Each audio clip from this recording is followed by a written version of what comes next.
Hey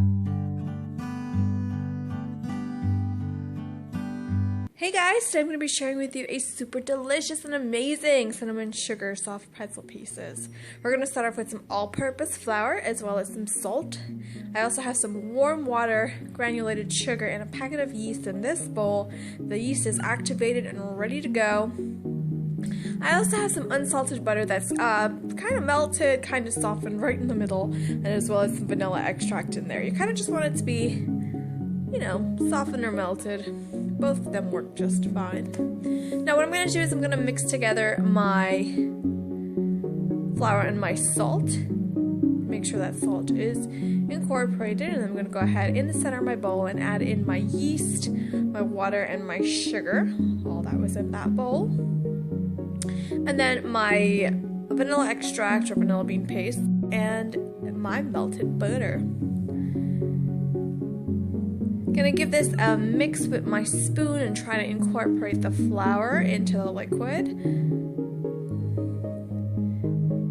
And once it starts to come together, I'm going to place it on my surface. I'm using my wooden board here. I'm gonna place that on. I'm gonna be using my hands to bring this all in together to make a dough ball. So I'm going to go ahead and use my hands to just sort of incorporate all the flour, and really want all of this to come together, and it will come together beautifully. Just take the time to incorporate everything together.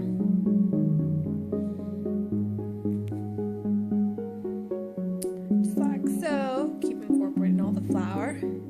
And then once everything starts coming together, I'm going to start to knead this for about 4 to 5 minutes. And what I'm going to do is use the back of my wrist here to push out onto my dough and bring it back in, turning as I'm going. So pushing out, bringing it back in, and turning as I'm going. As you can see, everything came off that board beautifully, and this dough is so soft and smooth and just an amazing dough to work with. I have a bowl that I have sprayed with non-stick cooking spray, and I'm going to plop that in there, roll it all around to make sure nothing sticks. You can also just brush some vegetable oil in a bowl if you want. And I'm going to make sure and cover this with cling wrap or plastic wrap. Place it in a warm area to let it double in size. It's going to take about 45 minutes to an hour or so. Just let it double in size and puff up lovely. And then we're going to go ahead and get continuing on. So after about 45 minutes to an hour, you can see how this has risen beautifully. I'm going to go ahead and spray my cutting board here. I like to use a cutting board because I don't really want to spray on my surface, but you really want to spray some non-stick cooking spray or brush some vegetable oil on that. You really don't want to use any more flour on this. I'm going to cut that dough ball in half. Then I'm going to take that half and cut that into half as well. And I'm going to work with this little quarter that we have here. And I'm going to shape this into a log using my hands.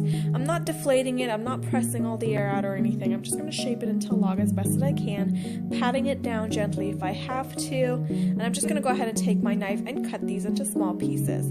I like to cut them about maybe 2 inches by 1 inch or so, just into nice little rectangles. You can also roll these into little balls by tucking in the ends into the center to make nice little balls, but I find this, just cutting it like this, makes it so much easier. So I'm showing you again, I'm just patting it down, making sure all of it is even, the dough is as even as possible. Patting it down gently if I have to, and then just going to go ahead and cut my little pieces out of these. I have some boiling water here, and I have some baking soda. I'm going to add in that baking soda to my boiling water, give it a little stir. Remember, all the amounts will be listed below in the description box for you guys. And what we're going to do is we're going to place in those little pieces of dough that we've just cut up, about 5 to 6 pieces. I am using a small saucepan, but you don't want to put too much in because these are just going to boil for 20 seconds, 10 seconds on each side. So you don't want to put in too much because it can just absorb too much liquid. And I'm using a slotted spoon because when we are taking these out, we want to make sure and get as much of that liquid out as possible. Place it on a baking tray lined with parchment paper, and we really want to make sure that after all these are done boiling for 20 seconds, we do want to make sure that they dry for at least 5 minutes on that baking tray lined with parchment paper. My oven is preheated to 425 degrees, and these are going to bake for 10 minutes. You do want to keep an eye on them, but they're going to bake for about 10 minutes. Now I have some brown sugar, granulated sugar, and cinnamon in a bowl, as well as some unsalted butter that I've melted in the microwave.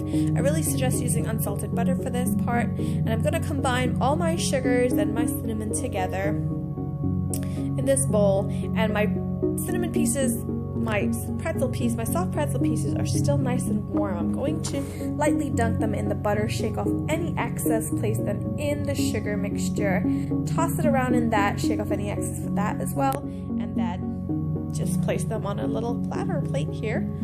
Put them in the butter, shake off any excess, and place them in the sugar, and just keep on chugging along. That's pretty much it. These are so good. They never last around here. They're so quick to go. Everybody loves them, and if you love Auntie Anne's little soft pretzel pieces, you are going to love this recipe. I hope that you guys give it a try. Don't forget to like, share, and subscribe. I'll see you guys next time. Bye-bye.